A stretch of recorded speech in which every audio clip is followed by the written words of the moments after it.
নমস্কাৰ বন্ধু বান্ধৱীসকল, স্বাগতম জনাইছোঁ জব নিউজ আসাম ইউটিউব চেনেলৰ নতুন এটা ভিডিঅ'লৈ।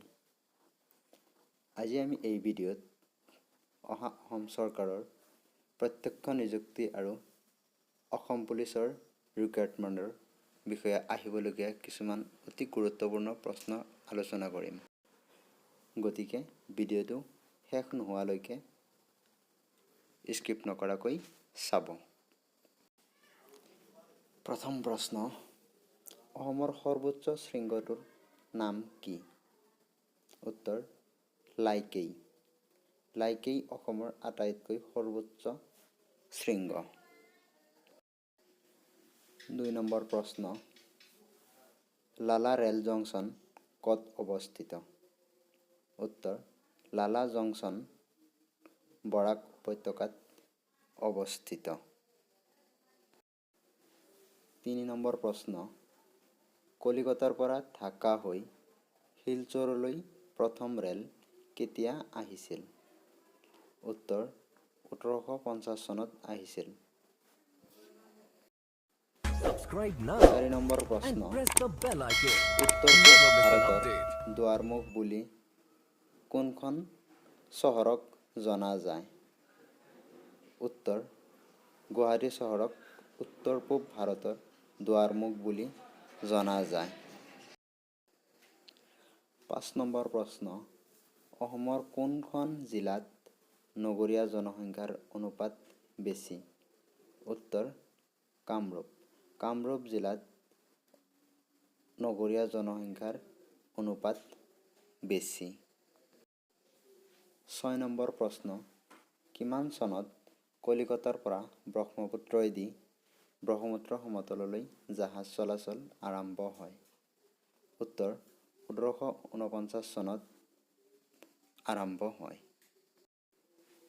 7 নম্বৰ প্ৰশ্ন, কয়লা উৎপাদনত পৃথিৱীৰ ভিতৰত ভাৰতৰ স্থান কিমান? উত্তৰ, 3য় স্থান। কয়লা উৎপাদনৰ ক্ষেত্ৰত পৃথিৱীৰ ভিতৰত ভাৰতৰ স্থান 3য়। 8 নম্বৰ প্ৰশ্ন, ভাৰতত থকা মাতৃভাষাৰ সংখ্যা কিমান? উত্তৰ, 1652টা। ভাৰতত সৰ্বমুঠ 1652টা মাতৃভাষা আছে। 9 নম্বৰ প্ৰশ্ন, 2001 চনৰ লোকপিয়ল মতে ভাৰতত শিক্ষিত লোকৰ হাৰ কিমান? উত্তৰ, 65.38%। 10 নম্বৰ প্ৰশ্ন, ভাৰতৰ কোন অংশক ব্ৰেড বাস্কেট বুলি কোৱা হয়? উত্তৰ, উত্তৰ ভাৰতক। উত্তৰ ভাৰতক ভাৰতৰ ব্ৰেড বাস্কেট বুলি জনা যায় বা কোৱা হয়। 11 নম্বৰ প্ৰশ্ন, ভাৰতৰ প্ৰথমটো কপাহী বস্ত্ৰৰ কাৰখানা কোনখন ৰাজ্যত প্ৰতিষ্ঠা কৰা হৈছিল? উত্তৰ, পশ্চিমবংগত। পশ্চিমবংগত ভাৰতৰ প্ৰথমটো কপাহী বস্ত্ৰৰ কাৰখানা প্ৰতিষ্ঠা কৰা হৈছিল।